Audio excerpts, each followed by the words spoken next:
The silence is the first ingredient in this recipe for disaster. It is a quiet so profound it muffles the sound of breaking earth and straining roots. We are not telling you about the coming famine because its causes are not singular, and its arrival will not be dramatic. It will not be a biblical swarm of locusts descending upon golden fields. It will be a slow, bureaucratic starvation, a systematic failure built into the very logic of modern efficiency. Food, the most fundamental element of human life, has been transformed into a financial instrument, a geopolitical lever, and a vector for control. The weaponization is already complete. We are simply waiting for the right pressure to be applied to the trigger. Consider the foundations of our abundance. They are illusions of stability built on pillars of sand. The modern grocery store, with its endless aisles of global bounty, represents not resilience but profound fragility. It operates on the principle of just-in-time delivery, a system that has eliminated buffers and stockpiles in the name of cost-cutting efficiency. A 72-hour delay at a major port, a 3-day blockade of a vital interstate, a week-long cyber attack on a transportation logistics firm. These are the tiny fractures that cause the entire edifice to shudder. The shelves empty not over months, but in 48 hours of panic buying. The system was designed for profit, not for survival, and it has made us all vulnerable to the slightest tremor in the chain. Now examine the soil itself, the forgotten source of all life. Decades of industrial agriculture have treated it not as a living ecosystem, as a sterile substrate for holding chemical inputs. Monocultures have drained it of nutrients. Pesticides and herbicides have killed the microbial life that gives it vitality. The result is dirt, dead, and dependent, incapable of sustaining life without constant intravenous injections of fossil fuel-based fertilizers. The supply chains for those fertilizers are global, delicate, and subject to the whims of international conflict. A war in a breadbasket region, a sanction on a petrostate. These events ripple outward and raise the price of ammonia, which raises the price of corn, which raises the price of beef, which empties the pocket of the consumer a world away. The soil's fertility has been offshored, and we are one geopolitical shock away from finding our fields are little more than dust. Water is the unseen battleground where the first skirmishes of this famine are already being fought. Aquifers that took millennia to fill are being pumped dry in decades to irrigate thirsty crops in arid regions. Major rivers, the lifelines of continents, are diminishing, their flows claimed by competing states and municipalities. The legal frameworks for water rights are ancient and utterly inadequate for the age of scarcity. What happens when a major agricultural state can no longer draw its allotted water from a dying river? It turns on its neighbors. Food production becomes a zero-sum game, where one region's abundance is directly stolen from another's survival.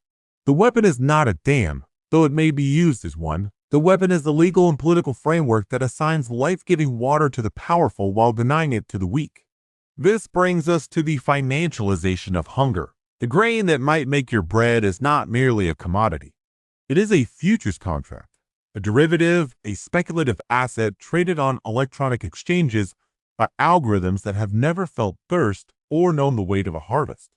Hedge funds bet on hunger, driving price volatility that bankrupts real farmers and makes basic staples unaffordable for the global poor. Food has been decoupled from human need and recoupled to the abstract logic of financial markets. In a crisis, these markets will not feed people, they will amplify their suffering, as scarcity breeds speculative frenzy, which breeds greater need.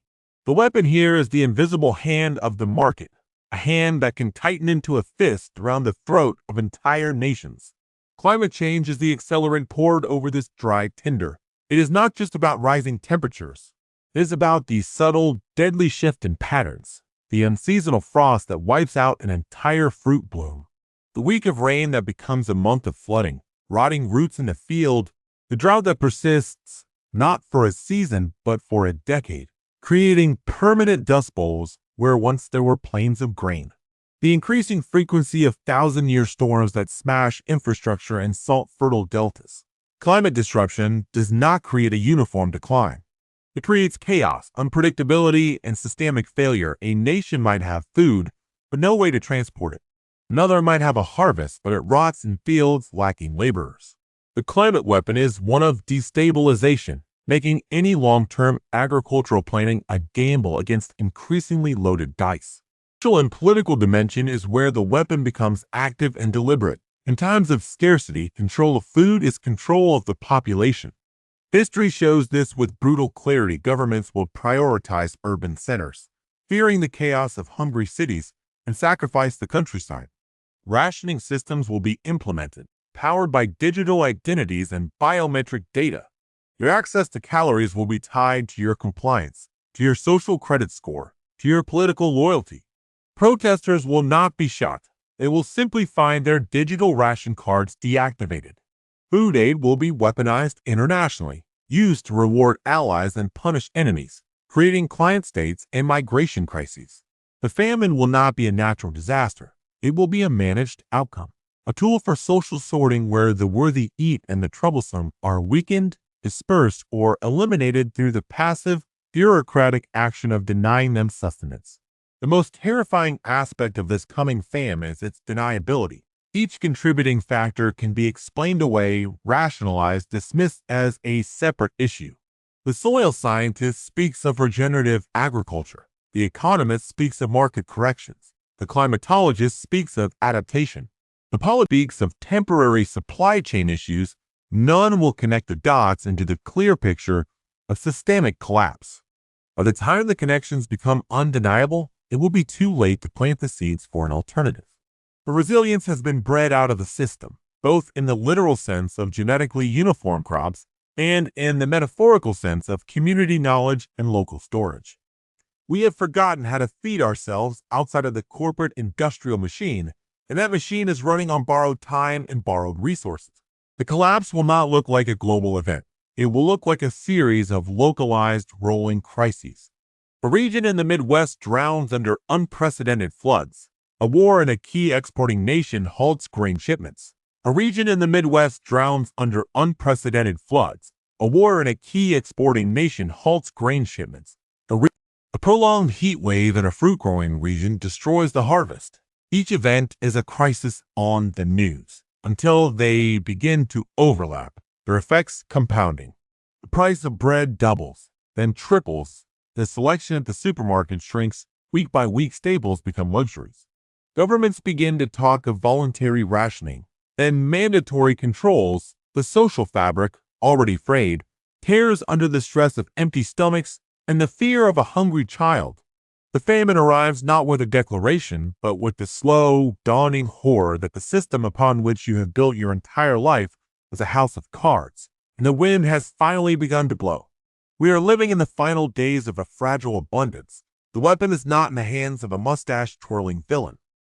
It is embedded in the code of our financial software, in the depleted microbiology of our soil, in the engineered dependency of our supply chains, in the political frameworks that prioritize order over resilience. Food will be used as a weapon not because someone decides to use it as one, because it has already been transformed into one by the very structures we rely upon for survival. The coming famine is the logical conclusion of a civilization that forgot food is life and treated it as just another commodity to be exploited. Fields are quiet, the algorithms are trading, the soil is turning to dust, and the silence from those in power is the loudest warning we will